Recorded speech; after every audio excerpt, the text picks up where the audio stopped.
Welcome to story time. मेरा नाम है अहमद अली और आप तमाम देखने और सुनने वालों को अस्सलाम वालेकुम। उम्मीद करता हूँ आप सब जहाँ होंगे खैरियत से होंगे। अल्लाह पाक आप सबको अपने ज़मान में रखे।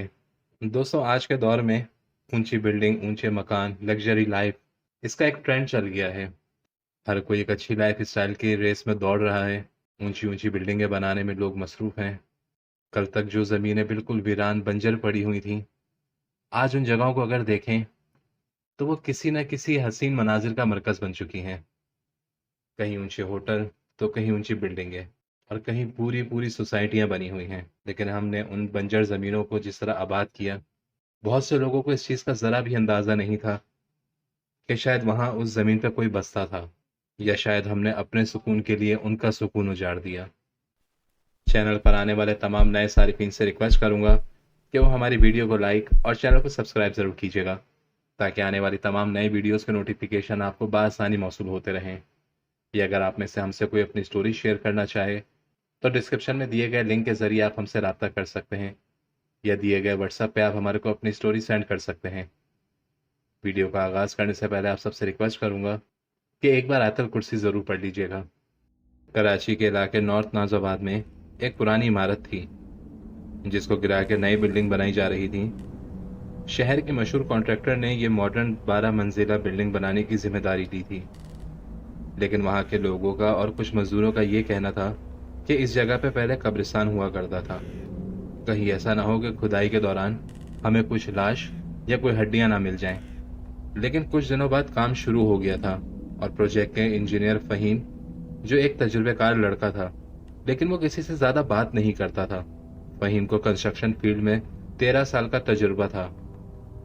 उसने कराची के मुख्तलिफ इलाकों में मुख्तलिफ प्रोजेक्ट बनाए थे, लेकिन इस प्रोजेक्ट में कुछ ऐसे मामलात थे जो नॉर्मल नहीं थे। एक दिन जब वो सुबह साइट विजिट करने गया तो उसने देखा कि थर्ड फ्लोर के ऊपर सीमेंट की बोरियां बिखरी पड़ी हुई हैं, जैसे किसी ने उसमें से सीमेंट निकाल के सारा ज़मीन पर फैलाया हुआ हो।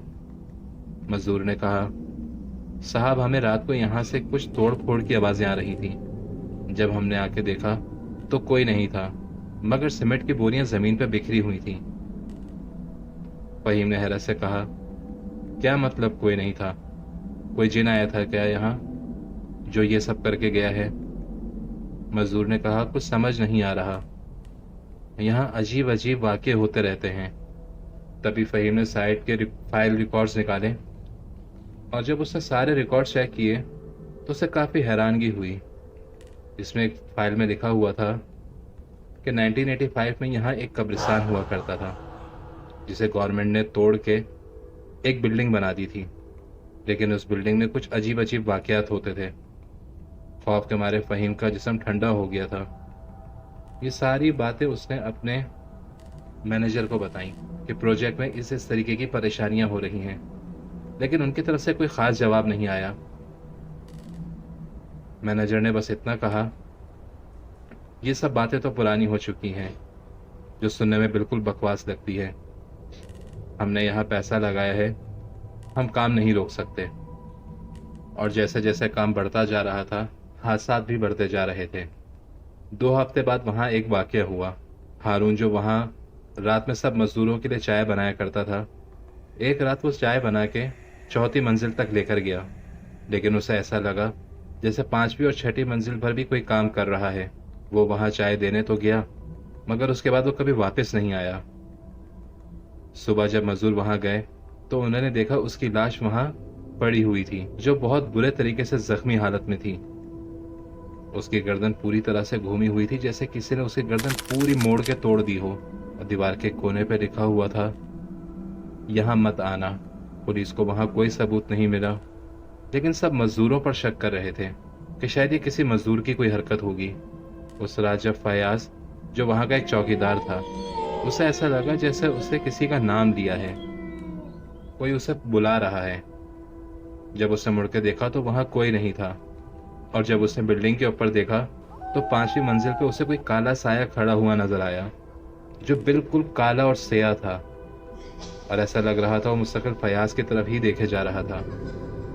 फयाज ने उसे आवाज़ दी, कौन है वहाँ? तो वो साया वहाँ से गायब हो गया।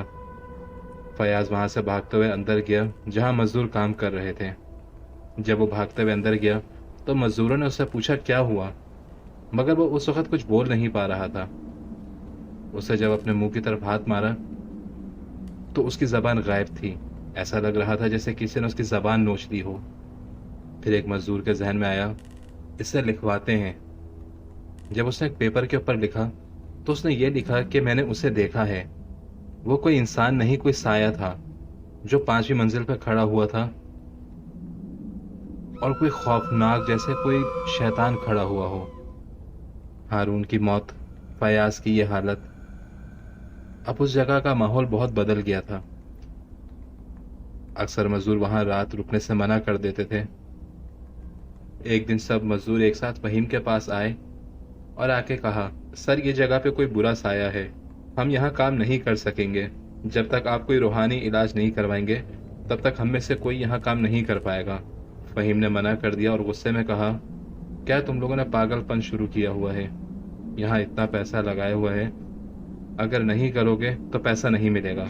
मजदूर ने कहा, साहब बात पैसों की नहीं है। रात को वहाँ ऐसी चीखें सुनाई देती हैं जैसे कोई किसी को मार रहा हो या कोई किसी को जला रहा हो, और इन दीवारों पे अक्सर किसी न किसी की शक्लें बनी हुई नजर आती हैं। एक मजदूर ने कहा, एक दफा ऐसा लग रहा था जैसे किसी ने मेरा हाथ पकड़ लिया, मगर जब मैंने मुड़ के देखा तो वहां कोई नहीं था। साहब ये बातें कोई कहानी नहीं है, एक हकीकत है। एक ऐसी हकीकत जिसका सामना करने की हिम्मत ना आप में है और ना हम में है। लेकिन फहीम ने उनकी कोई बात ना सुनी और उन्हें वहां से जाने को कहा। लेकिन कहीं ना कहीं वो उन सब की बातों को सोच रहा था कि अगर एक बंदा कहे, 2 बंदे कहें तो चलो समझ में भी आता है, लेकिन जब सब मजदूर एक ही जैसी परेशानी का सामना कर रहे हों तो यकीनन कोई ना कोई बात तो है। एक रात फहीम ने साइट पर रुकने का फैसला किया। उसने अपने साथ एक कैमरा रखा जिसमें वो रिकॉर्ड कर रहा था। वो रात के वक्त अकेला 6ठी मंजिल तक गया। सब कुछ नॉर्मल था, लेकिन बस एक अजीब सी वीरानगी और एक खामोशी सी थी। ऐसी खामोशी जैसे किसी खामोशी ने वहां के शोर को अपने अंदर जज्ब कर लिया हो। अचानक उसके कैमरे के बिल्कुल सामने एक साया नजर आया, लेकिन जब उसने गौर किया तो देखा वो साया जमीन से थोड़ा सा ऊपर था। लाल आंखें और एक अजीब सा चेहरा। बज़ाहिर दिखने में वो किसी इंसान का जिस्म लग रहा था, लेकिन चेहरा ऐसा था जैसे कोई इंसान ना था। उसे हल्की हल्की हवा में ऐसी आवाज महसूस हो रही थी जैसे उससे कोई कह रहा हो, चले जाओ यहां से, ये जगह हमारी है। फहीम ने जब उस आवाज की तरफ टॉर्च घुमाया तो वहां कोई नहीं था। वो जैसे ही एक कदम पीछे हटा तो एक ब्लॉक से उसका पांव टकराया और वो जमीन पर गिर के बेहोश हो गया। गिरने की वजह से उसका कैमरा भी वहां टूट गया। लेकिन जब सुबह वो होश में आया, उसने देखा उसके कपड़ों पर ऐसे निशान थे जैसे किसी ने उसको पकड़ के घसीटा हो। 2 दिन बाद वहां एक मौलवी को बुलाया। उन्होंने पूरी साइट चेक करके बस यही कहा, यह जगह इंसानों के काम करने के लिए नहीं है। तुम लोगों ने उस मखलूक को बेघर किया है जो यहां पूरी बिल्डिंग में रहती थी, और जिस तरीके से तुम लोगों को नुकसान पहुंच रहा है वो इसी बात का इशारा है कि उन्हें तुम लोगों से नफरत है। मौलवी साहब ने वहां कुछ आयतें पढ़ी और दम का पानी 4 कोनों में डालने के लिए दिया। मजदूर ने पानी 3 कोनों में डाला, तब तक सब नॉर्मल था। लेकिन जैसे ही चौथे कोने पे उसने पानी डाला तो वहां एक अजीब सी हलचल शुरू हो गई, जैसे कोई यहाँ वहां इधर उधर भाग रहा हो। अचानक 6ठे फ्लोर पे एक जोरदार धमाके की आवाज सुनाई दी, जैसे कोई भारी सी चीज गिरी हो। जब उन लोगों ने वहां जाके देखा तो एक दीवार गिर चुकी थी और दूसरी दीवार पे लिखा हुआ था, मैं यहां से नहीं जाऊंगा। मौलवी ने कहा, यह कोई जिन नहीं बल्कि कुछ और है। या तो ये कोई शैतान है, या तो फिर ये कोई ऐसी मखलूक है जिसे कभी यहाँ किसी ने जिंदा जलाया हो। फहीम ने दोबारा उस जगह के बारे में मालूमात करना शुरू की तो उसे एक न्यूज़पेपर का टुकड़ा मिला जिस पे लिखा हुआ था, 1983 में एक पुराना फ्लैट था जिसमें आग लगी थी और पूरी फैमिली जल के मर गई थी, लेकिन एक बच्चा बच गया था जिसका होलिया कभी किसी को समझ नहीं आया। कुछ वक्त के बाद उस बच्चे को सब पागल कहते थे। वो बार बार यही कहता था, वो मुझे जला रहे थे, अब मैं इनसे सबका बदला लूंगा। और उसके बाद वो बच्चे का कुछ पता नहीं चला। वो फ्लैट उसी जगह पर था जहां अब छठी मंजिल बन रही थी। एक हफ्ता गुजर गया था। मजदूर हड़ताल पर थे और काम तकरीबन रुक गया था, मगर कॉन्ट्रैक्टर ने उनकी कोई बात नहीं मानी और ना कोई बात मानने को तैयार था। उसने जल्द से जल्द पंजाब से नए मजदूर बुलाए और उनसे जगह बनाने के बारे में कहा, लेकिन उस जगह के बारे में उनको कुछ नहीं बताया। पहले दिन सब ठीक था, मगर दूसरे दिन एक वेल्डर ऊपर से गिर गया। जब सीसीटीवी देखा तो उसमें वेल्डर अपनी जगह बैठा हुआ काम कर रहा था और अचानक उसके पीछे एक अजीब सी धूल मट्टी हो रही थी। वेल्डर ने जब खड़े होकर धूल मट्टी की तरफ देखा तो ऐसा लगा जैसे उसको किसी ने वहां से धक्का दे के नीचे गिराया हो। अब फहीम ने अपने साथ एक ऐसा कैमरा रखना शुरू किया जिसमें ये ना नजर आने वाले मखलूक कैद हो जाती हैं, या जिसमें आप उसको बआसानी देख सकते हैं। एक रात जब वो अपने रूम में बैठा हुआ था तो एक गार्ड ने आके कहा, साहब छठी मंजिल से किसी बच्चे के रोने की आवाजें आ रही हैं, जैसे कोई बच्चा वहां फंसा हुआ हो। उसने जल्दी जल्दी टॉर्च उठाई और ऊपर की तरफ भागने लगा। जैसे ही वो उस फ्लैट तक पहुंचा तो सब वो आवाज हल्की आना शुरू हुई थी। उसे ऐसा लग रहा था जैसे उस फ्लोर पे बने हुए जो कमरे थे उसमें सबसे आखिरी के कमरे से उसको वो आवाज आ रही है। वो जैसे उस कमरे की तरफ गया तो अचानक उसे उस कमरे के कोने में एक छोटा बच्चा खड़ा हुआ नजर आया और अचानक फहीम के चेहरे पे खून की छींटें आके लगी और ऐसी ही खून से दीवार पे लिखा हुआ था, मैं जिंदा हूं और तुम सब बहुत जल्द जल जाओगे। और वो बच्चा वहां खड़े होकर मुस्तकिल फहीम को देखे जा रहा था। फहीम ने भागने की कोशिश करी मगर वो वहां से हिल नहीं पा रहा था। उसे ऐसा लग रहा था जैसे कोई उसकी गर्दन को पकड़ने की कोशिश कर रहा हो। लेकिन उसे जब अचानक दूसरी तरफ टॉर्च घुमाई तो वहां कोई नहीं था। कमरा बिल्कुल खाली था। फहीम ने उस जगह के मालिक को ईमेल किया और लिखा कि यह जगह इंसानों के लिए नहीं है, यहाँ कुछ ऐसा है जो सब कुछ बर्बाद कर रहा है। कभी कोई मर रहा है तो कभी कोई अजीब अजीब सी चीजें नजर आती हैं, लिहाजा आप कुछ वक्त के लिए काम रुकवा दें। मगर जवाब मिला, अगर आप प्रोजेक्ट से हटना चाहते हैं तो रिजाइन कर दें और अगर नहीं तो अपने काम पर ध्यान दें। फहीम ने सोचा, ये कैसे लोग हैं जिन्हें इंसानों की जान की कोई परवाह नहीं। 3-4 दिन बाद मौलवी साहब वापस आए और आके फहीम से कहा, यहाँ कोई जिन नहीं है बल्कि एक रूह है।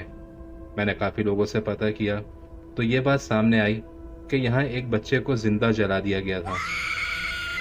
कई लोगों का कहना है जब उस बच्चे को दफनाया जा रहा था तो उस वक्त वो बच्चा जिंदा था और उसका जिस्म जल रहा था। काफी देर मालूमात करने के बाद उनको पता चला कि उस बच्चे को किस साइट पे दफनाया गया था। जब उस साइट की जमीन खोदी गई तो वहां एक छोटे बच्चे की हड्डियां थी और जमीन अंदर से जली हुई थी।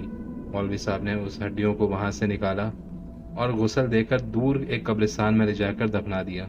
मगर अजीब बात यह थी कि उस रात सब मजदूरों को एक जैसे ख्वाब आए।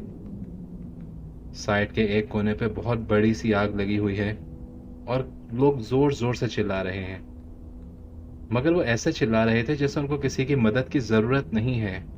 उस चीख में किसी के हंसने की आवाज थी तो किसी की बातें करने की आवाज थी। अगले दिन मौलवी साहब ने फहीम से कहा, यह रूह बहुत पुरानी है, ये अकेले नहीं है, ऐसी और बहुत सारी रूह इस जगह पर मौजूद हैं। उस वक्त वहां अजीब से शोर की आवाजें आना शुरू हो गई थी, जैसे ऊपर बहुत सारे लोग भाग रहे हों, कोई तोड़ फोड़ मचा रहा हो। फहीम ने जब ऊपर की तरफ देखा तो अचानक ऊपर से एक बोरी आके नीचे गिरी जो सीमेंट से भरी हुई थी। मौलवी साहब ने कहा, फहीम, या तो इस बिल्डिंग को पूरा गिरा के खत्म। उस रात के बाद वहां एक खामोशी सी हो गई थी, जैसे सब कुछ रुक गया हो। लेकिन अगले दिन फहीम ने रिजाइन कर दिया और बिल्डर की जिद ये थी कि वो इस बिल्डिंग को मुकम्मल करेगा। रिज़ाइन करने के बाद भी फ़हीम अब उसी बिल्डिंग के बारे में सोचा जा रहा था कि अगर अब उसने उन लोगों के लिए कुछ नहीं किया तो हर रोज़ कोई ना कोई मरता रहेगा। कुछ वक्त गुजरने के बाद जब फ़हीम उस जगह गया तो देखा बिल्डिंग का काम पूरा हो गया था, मगर कोई वहां रह नहीं रहा था। वो बस एक खंडर बन चुकी थी।